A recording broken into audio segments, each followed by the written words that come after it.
hilarious. It's actually very funny. Look, LeBron said it. LeBron said we squeezed as much as we possibly could out of this. With that lineup and everything they went through this season, for him to be able to come out and do that, it really was squeezing as much as you could out of that horse. Cece, how was LeBron and the Cavs able to win Game 7 in Boston? Well, Jeff Green. You got to give Jeff Green a lot of credit. With Kevin Love being knocked out early, 6 minutes into game number 6 in Cleveland, the amount of quality basketball that he played in Game 6 and Game 7, it's probably the best $2 million Dan Gilbert in the front office ever spent. He signed a $2 million contract for a one-year deal with the Cavs, played on a lot of different teams, has had no type of playoff success. People know about an open heart surgery like this. For him, at this point in his career, for him to be the guy that's going to throw LeBron James a life raft, like you don't expect that. LeBron did exactly what I expected him to do. But if Jeff Green doesn't play, if he's not athletic, if he doesn't get those buckets in transition, if he's not a guy that can switch from 1 to 5, the Cavs don't get this win. Now, people will concentrate on LeBron, but it's about Jeff Green, really, because how are you going to replace Kevin Love? Well, he was actually better than Kevin Love because he could do more things than Kevin Love. He opened up the court with his three-point shooting, but his ability to be able to get out and transition and finish, and LeBron loves playing with him, and you could see that throughout the game. So LeBron James and the others, but especially Jeff Green, stepped up with the injury to Kevin Love in Game 6, getting the win in 6 and in Game 7 in Boston. Listen, I'll give Jeff Green all the credit in the world because this was not a loss of Kevin Love they anticipated. He starts Game 6. Halfway through the first quarter, he goes out. Someone needed to step in. They needed Jeff Green, particularly in Game 7, and he answered the bell. He was great, and as a guy that anyone in the league could have had this offseason, a guy that I doubted going into this year, I felt better about some of the other acquisitions they made this offseason than I had Jeff Green. I thought Jay Crowder would play a much bigger role for this team than Jeff Green. Jay Crowder hadn't been on this team in 3 months and never played a good game for him. But the story is, of course, what LeBron did. And LeBron, he can't hear the commentary during the game, but if he could, I'm sure he'd ignore it. Because early in second quarter, what is the line? What we always hear if the Cavs are losing in a basketball game. LeBron's trusting his teammates too much. We heard it didn't take us to halftime to get to, well, Michael Jordan in Game 7s would have done this, would have done that. Acting as if LeBron James isn't the most accomplished Game 7 player we've ever seen in the league. LeBron continuing to trust his teammates despite the fact that they were 1 of 13 from 3 in the first half is what allowed J.R. Smith to make a couple key baskets in the second half. Korver make his 1 key basket. Jeff Green make a critical corner 3 when they were trying to finish the game off in the fourth quarter. Yes, there were other people involved, most notably Jeff Green. But I can say this with full confidence.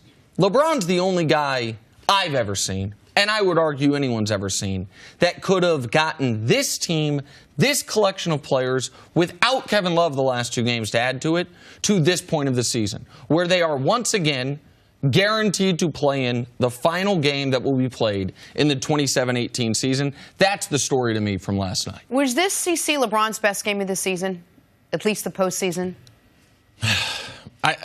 This is the thing. When you have stakes as high as they are in a Game 7, you can pick out other games as far as stats that he could have been better at. Right. But there's no game that you can put the type of pressure. So you can't just look at the numbers and say, oh, what did he get? Well, he got 35, 15. But it's the pressure, and they got no subs. They got 5 points from their bench. Like when you get 35 and you only scoring 87, that's like 50. A normal NBA game, you're scoring 100 to 112 points. And LeBron would have done it. If they had scored that many points, LeBron would have had 50. When you get 35 and you got 87, it speaks to the volume, the impact that you have on the game in this situation. So it's not a matter of numbers. It's when can you do it in the most critical time where it was. He didn't have any type of help. It's the most impressive. It's the only game that really counts. What difference do the other games count? Well, the Game 7 in Indy, where he went for 40-plus, would be right there, because if they lose that game, but this game, the stakes are so much higher. So much higher. It's on the road. They're on the road. It's against a team that's undefeated. Kevin Love's not playing. Absolutely. I mean, if you remember Game 7 in Indy, it felt like Kevin Love didn't play, but he actually did play in that game. I fully agree. There were 3 games this year where 3 elimination games. 3 games where if the Cavs lose, they go home. And in all 3 games, LeBron answered the bell extraordinarily. He averaged a 40-point triple-double in those 3 games. Game 7, games against Indy, Game 6 and 7 against Boston. But the other part of what happened last night that was, to me, jaw-dropping is LeBron, not only did he play all 48 minutes, but it wasn't even acknowledged as noteworthy until midway through the fourth quarter of the game. Like, there was a very interesting quote. I think Dave McMenamin found it in his article from last night of LeBron in 2015 being asked about how many minutes he can go in a playoff game.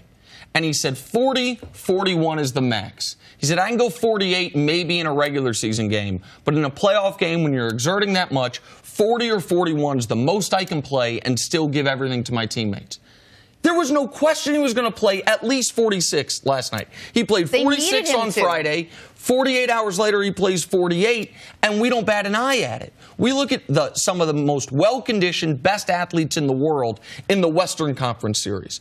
And what was the story from Game 5? Man, Durant had to play 42 minutes. Draymond had to play 45 minutes. Like, it's not even – were you surprised LeBron went the full 48?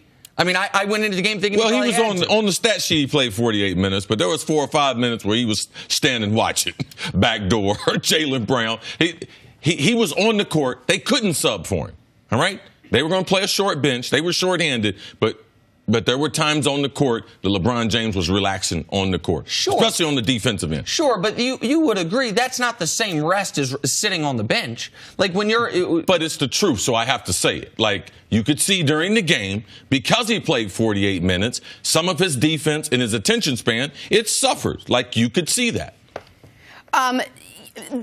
LeBron comes out early on, and he's trying to get the teammates involved. And I think the mindset going in was, well, this is Game 7. LeBron's just going to take over. Enough is enough already with the team. I'm just going to win this, and let's get to the finals. How impressive was it that he really did? And they didn't show a lot for it in the early going, but that he really did try to get open guys involved and see especially without Kevin Love. That's what you have to do in this situation. He sensed the game. Early in the game, he didn't need to score as much. There was a time there where they couldn't score a bucket. He went out and got him a couple buckets. He realizes, too, what Nick was going to say. I'm going to have to play in the mid-40s minutes, maybe play the whole game. So you can't overexert yourself and score 20 points in the first quarter. If he had done that, he would have been washed in the second half. So that was the game plan. Yeah, LeBron, he knows, he senses the game. He never makes up his mind, and it's hard as a great player, and that's one of the things you have to give LeBron for compared to Kobe or Jordan or those other people who are assassins on offense. He never makes up his mind that he's going to just start scoring or start deferring to his teammate. He senses what the game needs, and then he goes about trying to deliver. I think you alluded to a point there that's a critical one, and I think you can see this now the more you watch LeBron in the playoffs. I think he has almost a counter in his brain about how many times can I drive to the basket all out throughout this game? How many times can I go for the chase down block? And we have seen games where he uses up almost an irrational amount early and then is gassed late because he's playing so many minutes. The ability to play at a high level while saving something for that fourth quarter push is what we saw him do last night, up to and including the final relevant play of the game where he blows past Marcus Morris for the and one layup on what could have been a flagrant foul. Like, it was, to have that type of energy at that moment was remarkable. Thanks for watching. Subscribe here to get the latest from the show. Also, be sure to check out more of the best clips from First Things First, or go watch a few segments from our other shows on FS1.